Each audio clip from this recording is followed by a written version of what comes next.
All right, we are live. Hello, Brian and Nick. Hey. Hey. All right.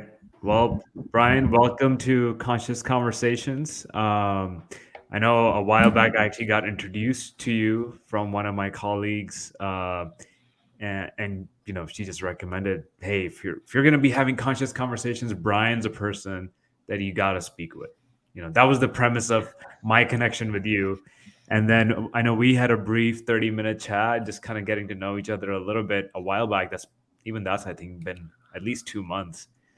Um, Brian, do you want to just introduce yourself briefly to the audience? Yeah, sure. And I gotta say, it was so nice talking to you. You know, when you meet somebody and it's like time just flies, And I know that's how it was with our mutual friend, Kimberly. Um, so yeah, so I have a feeling today is gonna fly by too. So Yeah. yeah, my name is Brian Stefan, uh, third generation Los Angelino. So grandparents, parents, and myself all from Los Angeles. I'm a proud social worker and a therapist. I focus on and I specialize and I'm interested in suicide, suicide awareness, suicide prevention, suicide bereavements. I'm also a grief therapist, so I work with individuals and groups who have experienced a loss and, of course, lots of loss over the last few years. And I'm interested in crisis response as well. I'm part of a great team, a volunteer cohort of Angelinos who deploy as kind of like mobile grief counselors in a sense. It's called the Crisis Response Team, and it's been around for 20 plus years. And anytime there's any death in the city, whether it be homicide, suicide, accidental death, or natural death, we try to go out and sit with the families or anybody impacted within 30 minutes. So I'm a proud member of that team as well. So, yep, suicide and grief, death, death, death, Cool. Let's talk about death. I'm death, in. death, death. Brian, anything you want to do to get us prepared to talk about death? A centering technique or something to help us get Yeah. vulnerable or whatever? What's up for you on that? Anything that feels Yeah. relevant? Uh, Yeah, well, the one thing that came to my mind is I'm part of a great group. On Saturdays, we have a mindfulness sitting group. It's mindfulness and deep suffering, mindfulness and grief, mindfulness and suicidality. And the way that we end that group is maybe the way that I'd like to start right now. And it's not a meditation sit exactly, but what we do at the end of each Saturday is we offer the merits of that session and we offer the merits of that meditation sit for all beings who are suffering. So we typically say, may this meditation sit be for the benefit of all beings. May our practice be for the benefit of all beings. And may our lives be for the benefit of all sentient beings everywhere without exception. And so I hope that our conversation here is of benefit. And so may this conversation be for the benefit of all sentient beings everywhere without exception. And hopefully, our conversation about suffering and deep suffering and connection will help. And how it'll help, I don't know, but I hope it does. And that's it. Cool. Very, I love it. Very meta meditation. So, do you have a Buddhist background at all too with your teaching? Because that Not seems very in line with some Buddhist well. teachings. Yeah. So I was raised Jewish, kind of culturally Jewish here in Los Angeles, and I found out that there's a bar mitzvah and there's money, so I was in. So I was interested in that. But after that, it was like, okay, I got my envelope, I got my checks. And it wasn't until much later that I was struggling and suffering myself, and somebody said, "Hey, have you heard about John Kabat-Zinn? Have you heard about mindfulness-based stress reduction? Have you heard about that?" And I didn't, but I got interested and I took a class, and I thought it was pathetic that people were struggling with uh, developing meditation practices for sitting for 5 minutes a day. I heard people complaining in that first Mhm. class I took. They said, "Oh, I'm really struggling. I've been practicing for years now, and I'm struggling with getting 5 minutes each day." And I thought, you people must be so stupid. You can't sit for 5 minutes. But it's taken me 10 years. And I'm just now having a meditation practice, not every day, but if I'm lucky, every other day. And I sit for 5 minutes, maybe two. And it's hard. Like it's so hard being present, you know? Mm.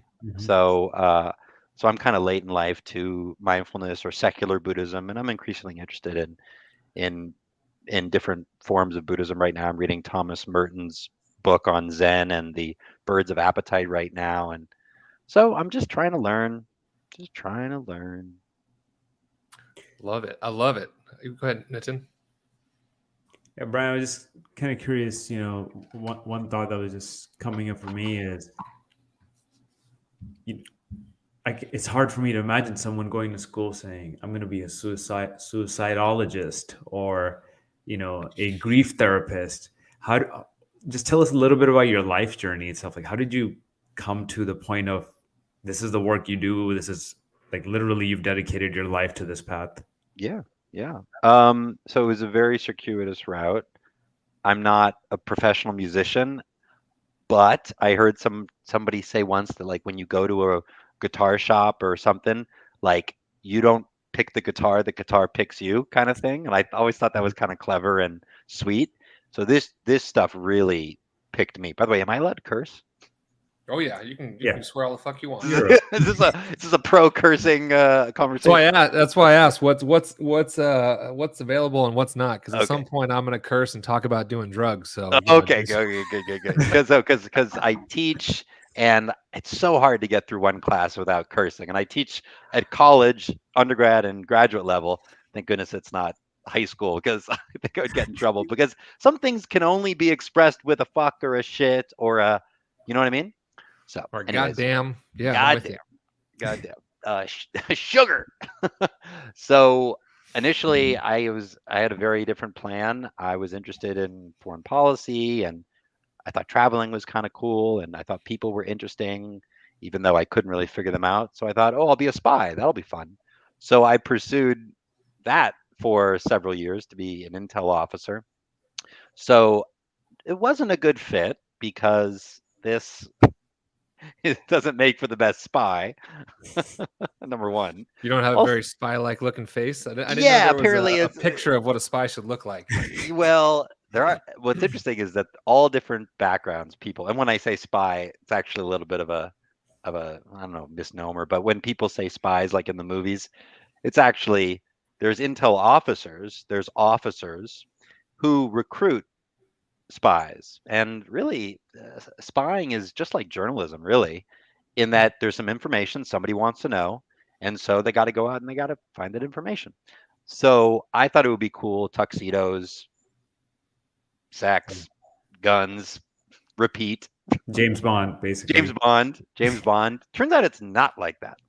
Also, for somebody with crippling anxiety, having a job where you're professionally paranoid that someone's following you doesn't really make for pleasant days and nights. So I never got very far in the career, but I'm grateful for it because not only did I learn certain um, not skills, but I got some helpful reminders of the things that we know to be true, which is be nice to people. You'll get a lot more out of them if you're just nice. Don't be weird. And also, I met somebody who became very close to me, who is amazing, and the last person I ever thought who would die by suicide. And so that was something that it didn't put the brakes on my life, but it was something that happened, and I always wondered, like, if she could die by suicide, then what does that mean for the rest of us who are not as together? And she seemed like she was. I just saw a lot of myself in her. I thought someday I could be like her, and it scared me because I thought if she could die that way, then maybe I could too.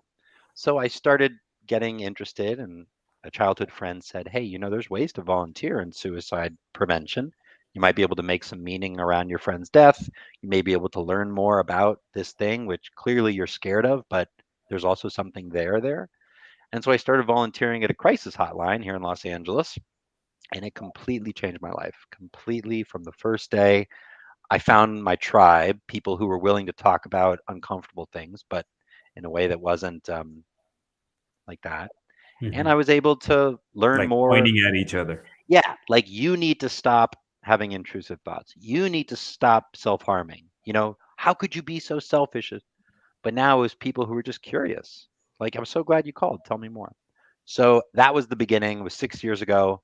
And ever since I've been suicide, I went back to graduate school. So now I'm a therapist and I've gotten interested in grief. And I've finally found a way to learn about myself, learn about other people, and grow and become an adult through this deep suffering of, like I said, suicide, grief, loneliness, helplessness, and um, and I'm grateful.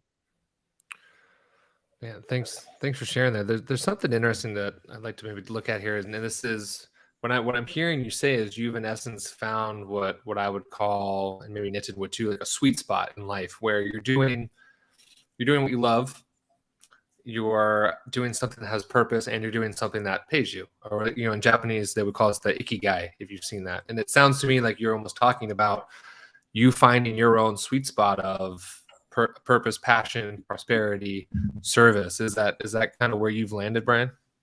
Oh yeah, and I'm still working on it, but it's nice to not be faking it anymore, you know? Mhm. It's like, "Oh yeah, Yeah. everything's great. Everything's fine. Everything's great. Yeah, everything's fine. Oh yeah." But now I can actually talk about how hard my life is because I've found a tribe. I've found I found something I can fail at and not let Mm. it ruin me. And I like what you said. It was reminding me, I heard this YouTube video. It was an audio of Alan Watts presenting or speaking at like the Oxford Student Union.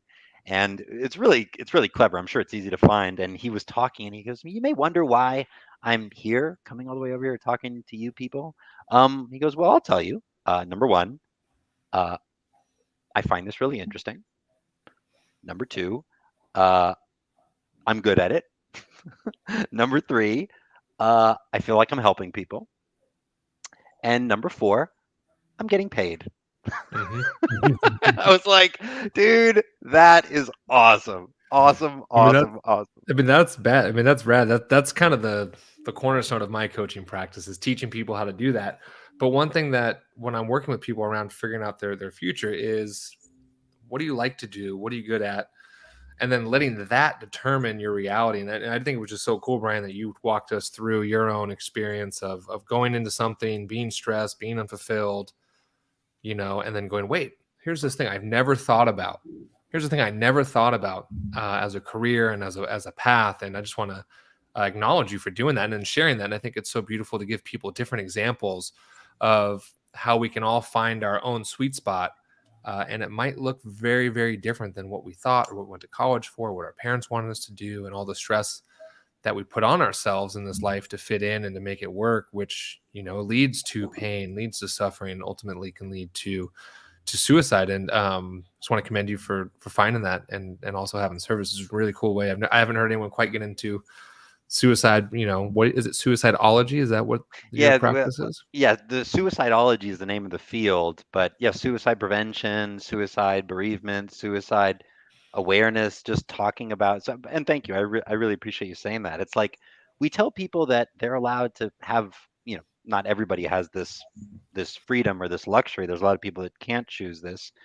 But something that came to my mind is it's like we don't tell people anymore the first person you date you have to marry. You know what I mean? Hmm. And that's still true for some families and some cultures and some places on Earth, but at least in the communities that I was growing up in, we didn't say that. The first person you take to the movies, you have to marry. But so many of us are like, "Oh, my first job, fuck, fuck, this is forever." And I wonder what it would be like to have, and maybe this COVID telework weird thing we're in right now, maybe people will realize, yeah, I don't have to marry the first management consulting or paralegal or temp job, or the way it is right now is not the only thing. Um, yeah. So, but thank you for what you said. I really appreciate it. Yeah. Brian, when you were telling your story, there was a couple key things I picked up that you mentioned around, like, being able to be yourself, not having to be fake. You use the word fake, and I'm curious what that was like for you before that. And also, you talked about like it being okay to fail, and so many of us, I think, well, many of us struggle with that. Even successful people struggle with that. Even after having rounds of success, you're always kind of stressing about like, oh, is this next thing, this next more risky, uh, either job or project or some unknown path that I might chart, if the failure of that is going to haunt me for life. Like, tell me a little bit more about like how you've sort of learned to go from, fake to what would you describe it as today, and how do you kind of help, how do you work with your clients to help them do the same? Yeah. So for me, I mean, I think the theme, or I think my takeaway, or like my cliff notes answer to this is connection to other people, connection to oneself, and maybe even a connection to like, what are we doing here? Like, what am I going to do with this one precious life? What you said reminded me of, you may have heard some of these stories that whether it be the night before Super Bowl, the night before the World Series, the night before the Oscars, the night before the Olympics, a lot of people, um, I heard these stories of football players, for example, NFL football players going on benders the night before the Super Bowl game. And something about success and having it, it's like, it's not just the failures in life that are scary. The successes can be absolutely terrifying, Holy Yeah, shit. big time. You know what I mean? Like, I've got it. And either with a therapist or with a support group or with a workbook alone or with friends, actually, or with somebody that you trust, somebody with whom you have an emotionally safe relationship. And when I say emotionally safe or psychologically safe, I just mean somebody that doesn't tell you what to do, doesn't tell you how to feel, doesn't tell you what to think, and conversely doesn't tell you what not to do and what not to feel and what Hmm. not to think. So with those people in our lives, and we all need at least one. And if it's a dog or a cat, great, that works too. It does. Um, Or somebody with a lamp post we learned recently in a coaching group as well, by the it's way. like So it's wet. And look at the Tom Hanks and the Castaway and the volleyball. Like, this shit works. So 12-step programs, higher power. This shit works. So something else that is not making you feel worse than you already do, and something that just accepts you for how you are right now. So, but because with failure, um, if we act so with that sense of safety, some people actually explore like, what is it about failure that I'm so scared of? This fear of failure.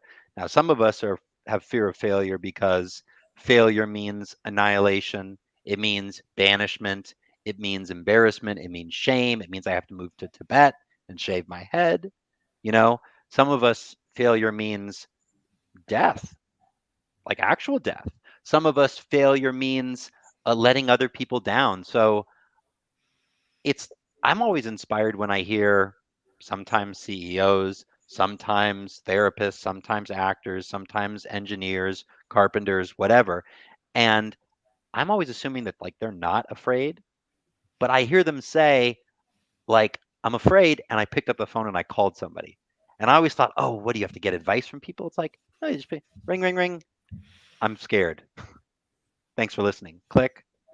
And that shit works. Oprah Winfrey said that every single person she's ever interviewed, and it's quite a statement, she said every single person she's ever interviewed, after the red light goes off, princes, actors, everybody, they lean into her and they say after the light goes off, was that okay? Every single person. So instead of waiting for fear of failure to go away, we can acknowledge that fear of failure and fear in general, which if we didn't have fear, we probably wouldn't have survived, the animal kingdom, because we used to be part of the food chain, and that fear of danger. So all of these things, it's there's a lot going on. We don't teach this in elementary schools, do we? I'm pretty sure we don't. Even social emotional learning, we don't get into this stuff. So as adults, some of us, like me, I have to go back and unlearn and then relearn and then find people to be in class with and be like, isn't this great? Like we're learning about our suffering. And maybe, Yeah, I feel like, yeah, I feel like some of the most fundamental skills, such as what you just mentioned, I was just talking the other day, even about finances, some of these other topics, like we don't get taught some of the basics in school. I feel like, not until much later in life you struggle with through all these areas and you realize, oh, snap, I never learned this. I never learned how to handle my emotions because it was just kind of expected in society that somehow you were supposed to be born with that ability, or about even like managing money, which is like so fundamental to survival. So, Well, it would break the system if we were all taught how to be social, self-aware,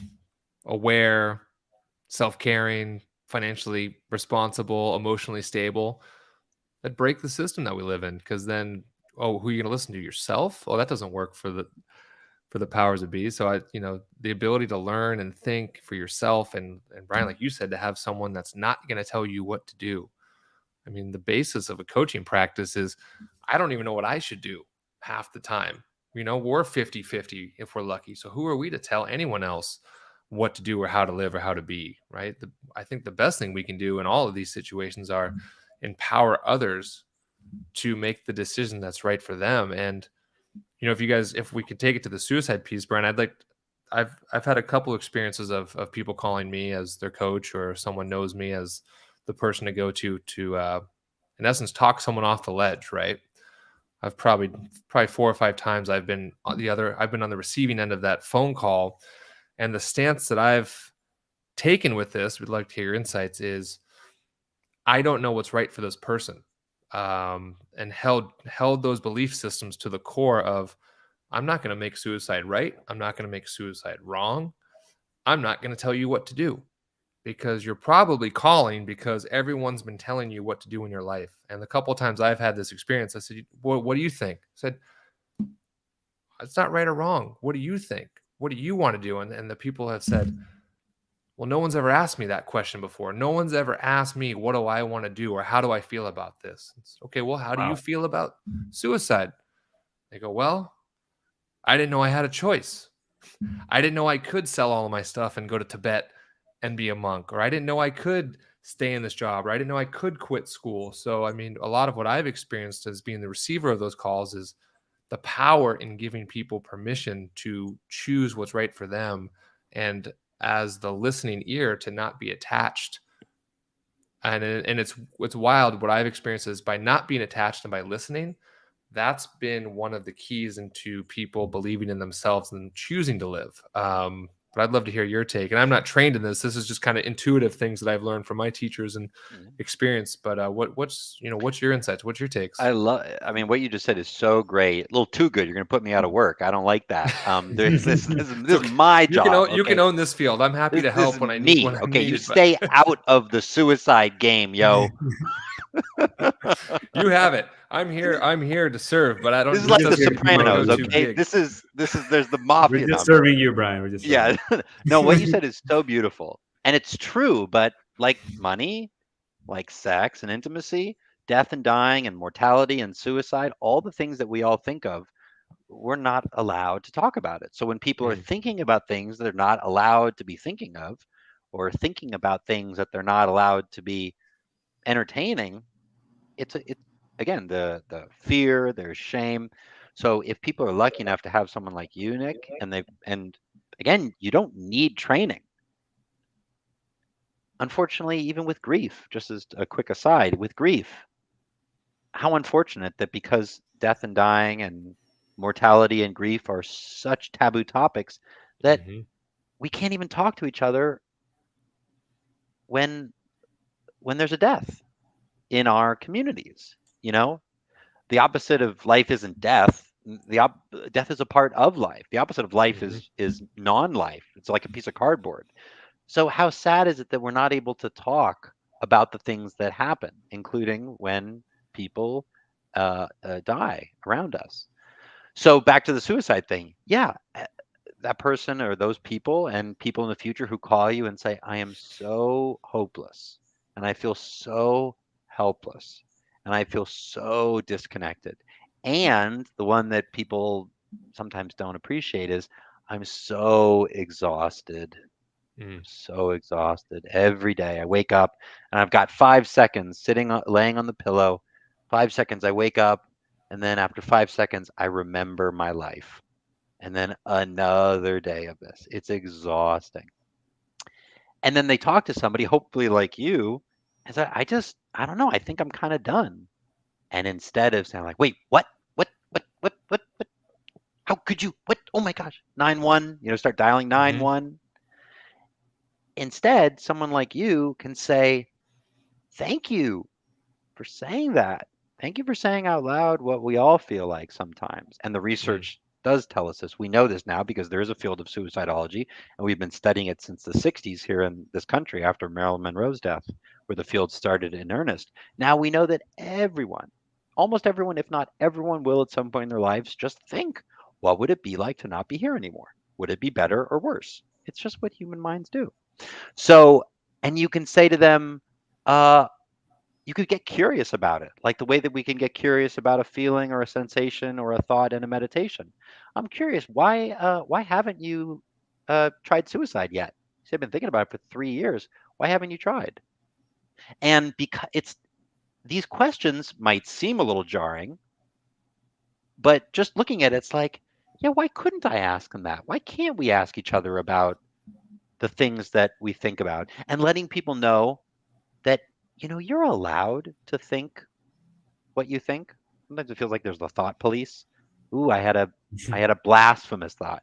I had a Hmm. sexual thought. I had a violent thought. I had a thought of self-harm. I had a thought of jerking the wheel.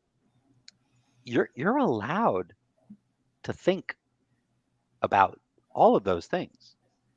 A lot of people call the crisis hotline, and it's not the thoughts of suicide that are so upsetting. It's the thoughts about the thoughts.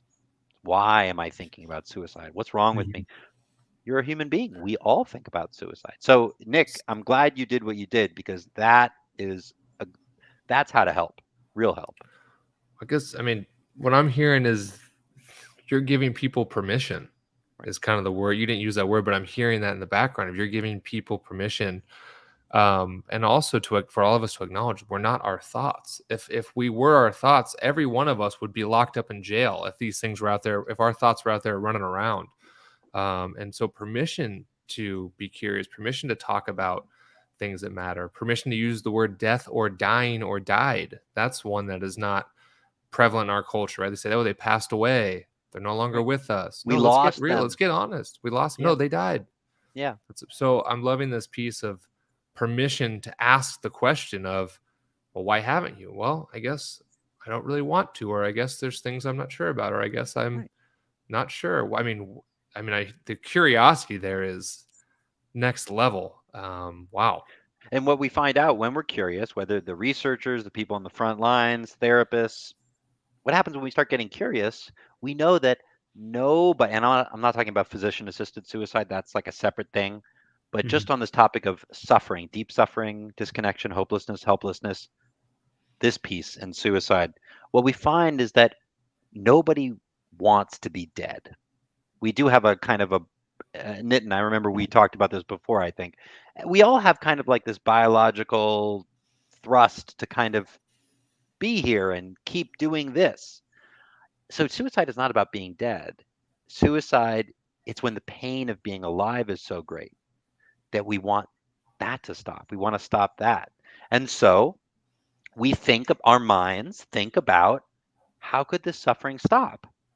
Okay, I could drink. Yeah, I could move. Yeah, I could kill myself. Yeah, I could, uh, and that's what minds do.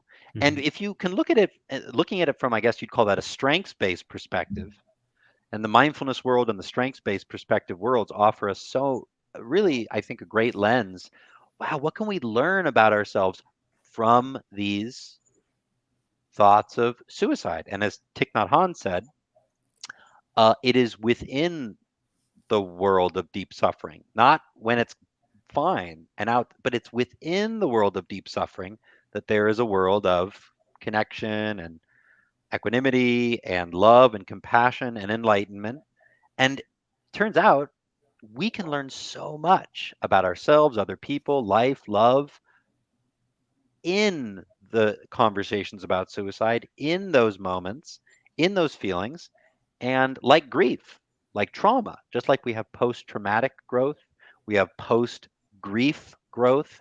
Turns out that when you actually sit, and we have a series at the Mindfulness Center here in Los Angeles, we call it Sitting with Suicide. And that's what we do. We sit.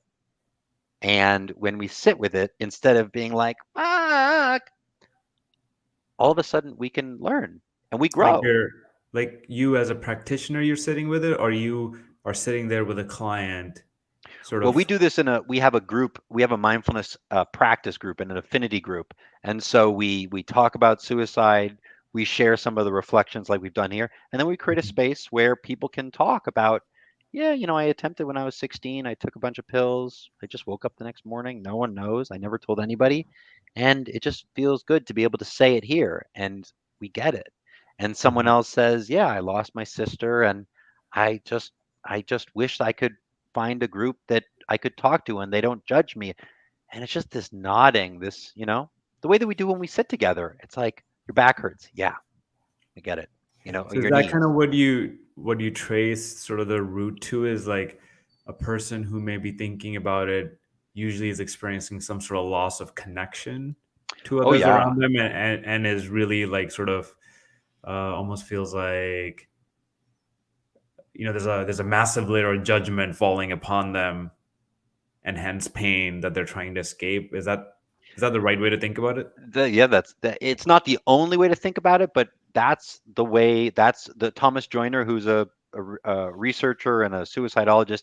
He has an interpersonal theory of suicide, and that's what he talks about. And if somebody Googles it, Thomas Joyner interpersonal theory of suicide, you'll see these Venn diagrams, and the overlap of which is where kind of highest risk of suicidality is. And it's exactly in these disconnections, a feeling of being a burden to other people or feeling disconnected from others. And yeah, for me, connection is is uh, is really at the heart of it. And when we're disconnected from other people, when we're disconnected from ourselves, when we're disconnected to what am I going to do with this life? Some of us walk around thinking like, oh, this is just the rehearsal. Like I'll do it better next time. Yo, there is no next time. This is not the rehearsal. This is the show. So Mhm. when we're disconnected, life gets really hard.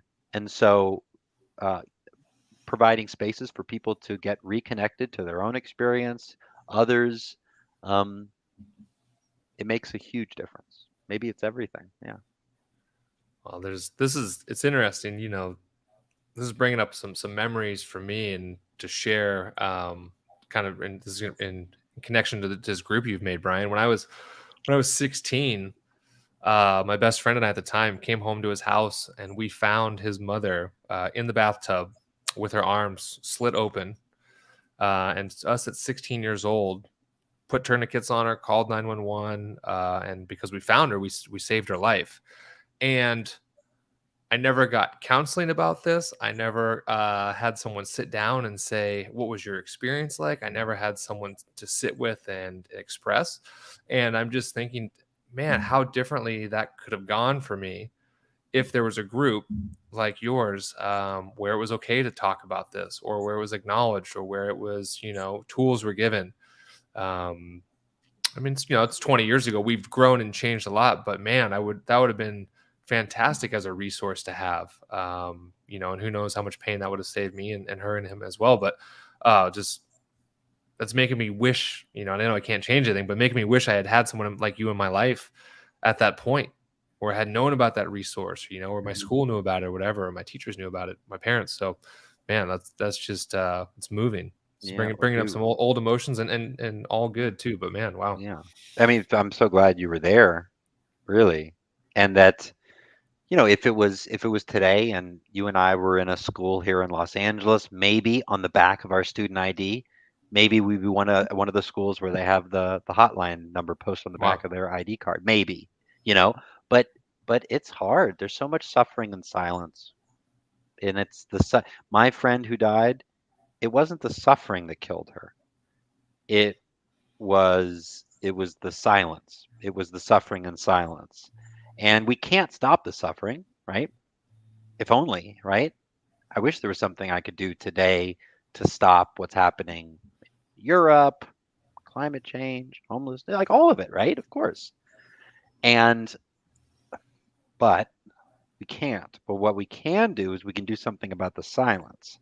And whether that means those who are, I mean, it's everything. It's substance use, it's eating disorders, it's incest survivors, it's those who have attempted suicide and survived, those who've lost someone to suicide, depression, every, anxiety, everything, losing a job, you know, living out of your car, because that's what 2022 looks like for you right now.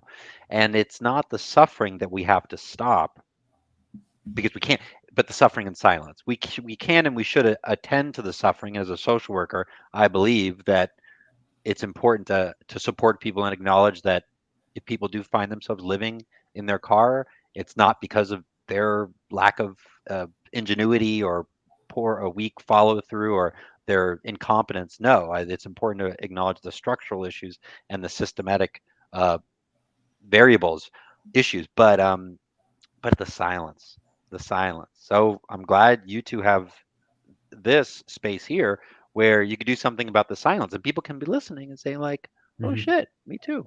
Oh shit. Maybe I don't have to keep this to myself for the rest of my life. Yeah, it's one of the things that happened with me once I had that conversation with you, Brian, like I was mentioning about 2 months ago.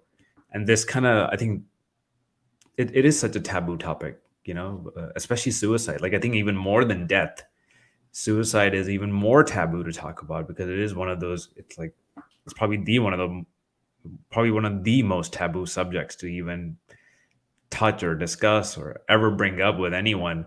And I remember being on the call with you, and that was like your specialty. I was like, wow, here's someone who like literally is focused on just this.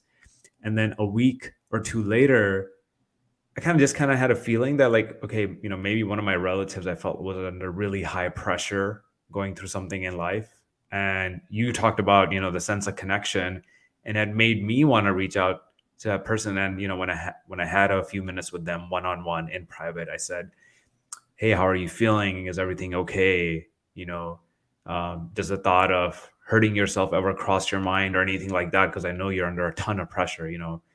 If it does, I'm here. And I want you to know, if you ever need to talk to someone, please do not hesitate to talk to me about this. And I don't know if what impact that had on that person or not. Hopefully I didn't create a judgment of like, oh my God, they think that I might do something to myself. But at the same time, I just kind of had this feeling within me that I wanted them to know that if they ever felt like they needed someone to talk to that wouldn't judge them and that they could just express themselves, that they could reach out. And maybe from this conversation, at least one thing I'm taking away, and even what Nick shared, was whether it's you catch someone, you come across someone actually committing an act that might be harmful to them, or it's just you see someone under tremendous amount of pressure, like maybe just offering that sense of connection, right, is probably the least we can do, is to just help alleviate any portion of that suffering. We can't stop the suffering itself. We can't change the whole system entirely, but at least that human connection we can present. That's beautiful, man. And I'm glad you said that to them. And it sometimes we feel like, oh, it's the least I could do. And it feels like, okay, I'm just saying these words, but you never know. You never know. Another person might be like, holy shit, this is the first person who didn't say to me, let me know if you need anything from me. Let me know if I can help. Let me know. Let me know. It's like after a loss in a family, call me if you need anything. Oh, great. Thank you. Now there's another thing I need to worry about, is me letting you know how you can help me. Instead, again, if they're lucky to talk to someone like you, Nick, or you, Nitin, it's like somebody just says, thank you. Thank you for saying that. If you ever don't know what to say to somebody, say thank you. Thank you for what you just said. Whoa. And saying things, empathetic statements. Some people don't know what an empathetic statement is because empathy is a kind of a weird word for some of us. Like, Am I doing it? Like, when am I, empathy is a kind of Is a this tricky good word. enough? How about now? Am I empathizing yet? Am I empathizing yet? Personally, am I empathizing good enough? it's like, wait, have I started? Like, I know when I'm angry. I know when I'm fucking That's angry. clear. I don't know when I'm doing empathy. So sometimes I think that my empathy, it's like a little bit of humility, a little bit of curiosity. Sometimes I worry that I'm being nosy, but if I mix my nosiness with humility, it kind of becomes curiosity, and then that feels something like I can operationalize better than empathy, curiosity and humility. So I say all that to say that empathy, these are empathetic statements. You must be so overwhelmed given everything you just said to me. I can't believe what you've been through the last 3 months. That is an empathetic statement. Mhm. You must be exhausted. I can't believe what he did. That's unbelievable, right? And no but, but, I love your sweater, but But your hair, it's like we're all waiting for that but. We're all waiting for somebody to say but and tell us, okay, you wrote an okay paper, but instead of all that but shit, what about and, you know? Mhm. Or what about just nothing else? You must be exhausted. And I'm so glad that we're talking about this. Or you must be living in a nightmare right now. A nightmare. And because of the taboo, this is now I'm not talking to them anymore. Because of the taboos and the stigma and the misunderstandings and the myths and all the bullshit, we think that by saying the word suicide, it's like COVID in the early days. It was super contagious. It was like, oh my God, Yep, I've got, exactly the analogy. I know, I've got suicide on my hand. Oh my God, I've got it on. Oh my, take your shoes off. There's suicide on me. But talking about things like sex, we know now that teaching sex ed in schools does not make people have sex. In fact, just the opposite. It helps people practice safe sex and be responsible and communicate. So we don't have suicide education. We don't have grief education. But Mm, if we talk about emotions, people don't get worse, provided we don't tell people how to feel and Mhm. what to think and what to do. And it's hard, especially when it's your father or your son or your girlfriend or your neighbor, because of course you want, again, of course we want the suffering to go away. Can't you just leave them? But as hard as it can be to resist, if just for right now, we just resist those buts, we resist those advice, oh, maybe you should just, have you ever thought about cutting your bangs?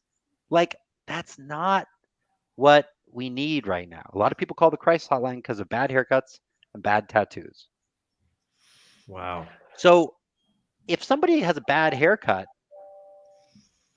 the last thing they need is someone to say, in 6 weeks, your hair is going to grow out and everything's going to be fine.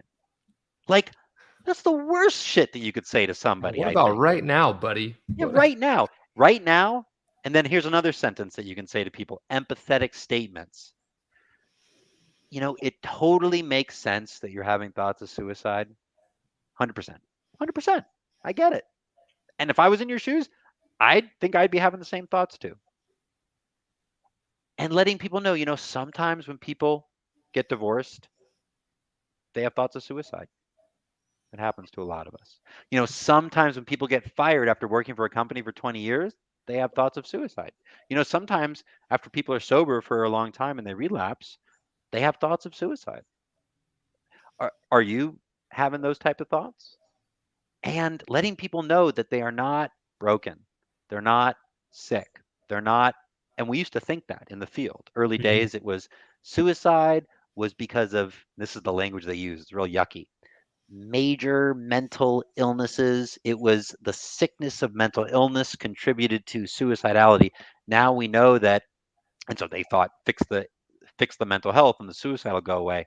But now we know that it's like you both were saying earlier, when we're disconnected, when we're alone, when we're suffering in silence. when we have to rely on our own, I'll just figure it out on my own. That's when suicide and feelings of hopelessness and helplessness grow. And I'm glad that we're talking about it, because we can't, like I said, I'm just repeating myself now, we can't stop the suffering, but what we can do is stop the suffering in silence. And then people learn, wait, I'm not on the outside of the tent. In the Christmas movie, a little kid looking in the frosted glass window and they're all eating their dinner and everything's all happy. It's like, no, you're not on the outside. What you're going through actually means you belong inside. Come on in. I want to hear more. So I guess that's Yeah, our work. there's a piece I'm hearing. This is all so good. It doesn't really matter what we're talking about. If it's suicide, if it's sex, if Yeah. it's alcoholism, if it's drug use. It's I think what I'm hearing you say is there's the suffering, and then there's bringing suffering into the light. So let's shine some light on the darkness, and let's take an honest look at it. And what I'm also hearing you say, and correct me if I'm wrong, is that if we're able to look at something in a non-judgmental way, or from a zoom out, we can say, wow, let's take a look at this thought. Let's just unpack it. Let's take a look. And by not making it right, by not making it wrong, it allows the person to analyze it, and then from there make a decision. And also, I'm also hearing a sense of normalizing this, right? I mean, in some of the stress management work I do with people, I'm going, every call I get, someone's saying the same thing as you. And people are going, wait, what do you mean? I'm not crazy? What do you mean I'm not the first person that was stressed or suicidal or considering, having an affair, or quitting my job? It's like, no, you're normal. That's called being human. That's this experience that we're going through. And man, when you see the look on someone's face, when you say, oh yeah, I've had those thoughts. Sure. Yeah. It's so it's This like is the most powerful thing in the world. It's like all that judgment melts off of their being, off of their emotions, off their mind. And that's where I would go to compassion, even with empathy, of compassion, of I hear where you are. I see where you are. There's nothing I can do about this. I'm here to support you. I'm here to serve you. And wherever you are is perfect. And whatever you want to do is right. And how do we help people get to those decisions? And I think it's through shining the light on the darkness and letting darkness be okay, because we've all got darkness. That's part of duality. Yeah. Yeah, and I then just love that. continuing to have conversations like this is I where we love go. it. And Oh man, it's awesome. It's so amazing. Letting people know that this is a normal reaction to an abnormal situation. What's happening to you is super fucked up right now. This is terrible. This is a normal reaction to chaos all happening all around you. Change. Maybe all grief is, and there's a lot of grief going around these days. Grief is when we can't have what we want. And when it comes to grief, like as a grief therapist, loss of loved ones, humans, pets, companions, the one thing that people want they can't have is their wife back or their son back. But we also can't get our 2020 back. We can't get our bangs back. We can't get our job back. We can't get our boyfriend back. We can't get our old spine back. So grief it's so hard. And letting people know that it's like you were saying, it's really beautiful. That it makes sense. You're handling this correctly, so to speak. It's like, and people love hearing that, because people love hearing the truth. This is a normal reaction to an abnormal situation, and I'm glad we're talking about it. It's we. It's a we thing. There's so much, I think, like even personal judgment that gets put on in the situation, right? It's not even just, there is judgment from others, but also like the person who's experiencing the feelings judging themselves. And Brian, you were describing this earlier, where it was like, hey, I'm not like genetically flawed. This is just where I find myself based on all the life experiences that I'm going through. And so there's something. I'm kind of curious, do you come across that point of view? Does a lot, does that happen in terms of folks feeling like maybe, oh, is there something wrong with me in terms of why I'm Every having single okay. person, every single person who calls now. Okay, maybe I'm over generalizing, but maybe I'm not. Every single person who calls the crisis hotline, every single person who comes into therapy, myself, because I'm in therapy, everybody in a support group to a certain extent, but they're coming because they feel like I am not doing my life right in some way. And we are wired for connection. We need each other. You know, they say like we're wired for connection, but the little bit that they leave off at the end of that is we're wired for connection in a world of impermanence. And that fucking sucks.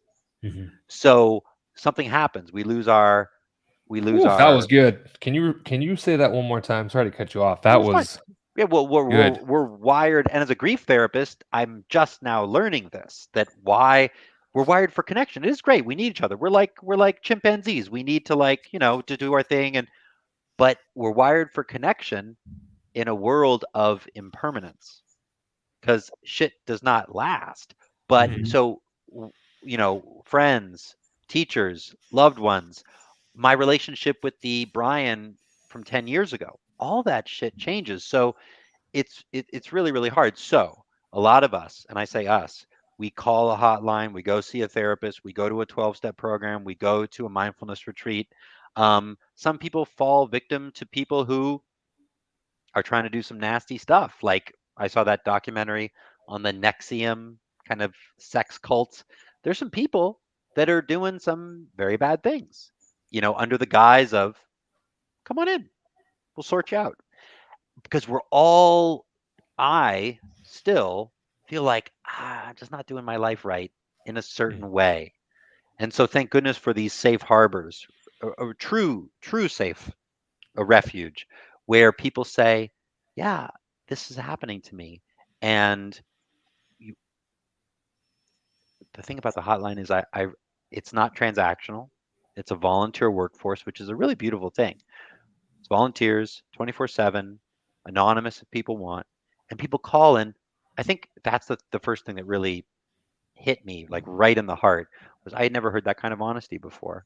There was something about Mm. people calling and saying, my girlfriend, we've been dating for a few years, and I hurt my back, and um, I wasn't able to be intimate with her, and then she slept with my best friend. And I wonder if it wasn't for my spine damage that I would have been able to have been intimate with her, and maybe she wouldn't have done that. And I've just never heard people talk that way before.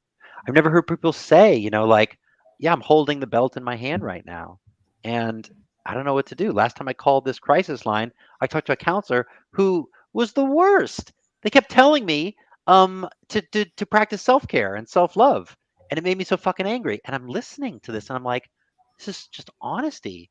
And there was a little voice in my own head saying, maybe Brian, you can be this honest someday too, Mhm. and witnessing it. And it's in the witnessing, that the healing happens because uh, the cool thing about emotional safety and psychological safety, the kind that I feel with you both right now in this nice conversation as we finish, is for right now, I am not thinking about the future. Some people say anxiety is about the future, depression's about the past. So I spend most of my day in the future and I spend most of my day in the past, thinking about, oh, what's it going to be like in 10 years? And, oh, thinking about all my exes and, oh my God, what if, what if, what if? Maybe I should have done this in school. Oh, where am I going to live when I'm 50? So most of our day, it's future past, future past. I know I'm not the only one. But when I'm with people who accept me for how I am and they're nice and they smile, even when I'm talking about suicide, like you two have been, which is nice because most people are like, you know, all of a We're sudden, coming around the corner to accepting that this is not a taboo topic to right, talk about. right. And so with I'm able to. So this is the cool thing, and it happens at therapy, coaching, friends, anybody really. It's I can talk and I can think out loud and I can feel out loud. And because I feel safe with you, I'm not thinking about, oh, what are these guys going to think about what I'm about to say? And I'm not thinking, oh, what do these guys think about what I just said? I'm actually Mhm. present. And when I'm thinking out loud and I'm feeling out loud, and I'm present, the real magic happens, which is I can say what I need to hear today. And because I'm present, I can actually hear my own words. I can actually hear them because most times that it doesn't always happen. So I can hear me say, because I'm thinking and I'm feeling out loud, I say, I think I need to get back into therapy. And it wasn't the coach who said it. It wasn't the therapist. Therapists aren't supposed to say shit like that. You should. No, no, no, no, no. It's when the client, when the other human being says, I just want to finish college. I just want, or I just want to be happy. I just want to be, and we can say the things that we need to hear today and have somebody who's supportive who can say, yo, you just said something amazing. Sometimes we miss it. What did I say? You just said some amazing shit. Let me tell you what you just said. So it's this interesting we thing going on, but because we can't do it alone. We need other people. I mean, we can't, life's a team sport. Can't do it alone. That's the critical connection bit. Love That's that. what allows that to come out, allows you to express yourself. Yeah. I love that. Life's a team sport. Well, we're out of time. We could keep talking for hours, I'm sure. But Brian, I want to thank you for being with us, for being fearless, for taking on things that are scary but don't have to be. That's a big takeaway I have from today. But is there any ways for us for people to get in contact with you, or anything that you have going on right now that you want to tell our listeners about? And some of these notes will be in the notes too, so they'll have their access to website there. But anything you want to share that you've got going on? Yeah, I'll give you my information. Like I said, we've got that Saturday mindfulness and deep suffering affinity and practice group, which I'm really proud to be a part of. But yeah, if people have questions, please reach out. If people want information, resources, yeah, I mean, I think maybe that is a nice way to end it. Life's a team sport, and in a team, I don't have to do everything. You two don't have to do everything, but we can all be of service. And I've benefited tremendously by learning, and I know this sounds a little bit weird and maybe it's a bit strange to end on, but I'm finally learning how to suffer. Learning how to suffer versus trying to avoid suffering. And as I mentioned, the Thich Nhat Hanh reflection and all the things that we can learn and grow and all the wisdom in suffering. And so maybe combining that Ram Dass quote, the great one, which is maybe we're all just walking each other home.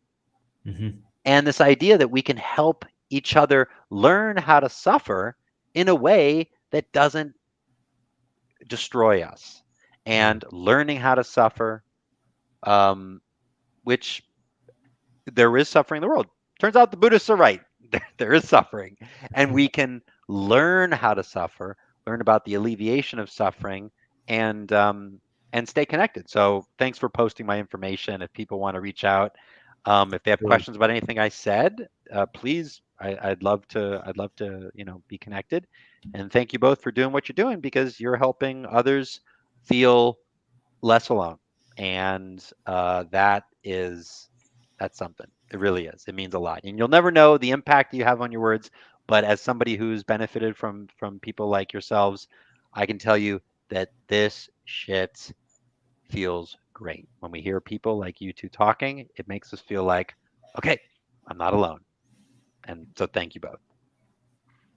Thank you for bringing light to this critical topic in a way that people can relate to, and actually get beyond the taboo-ness of it, and get it out into the open. So yeah, that's the purpose we're hoping this vehicle will keep serving and is serving. So thank you for being on here, Brian. Thanks, man. Yeah, and thanks for letting me curse too.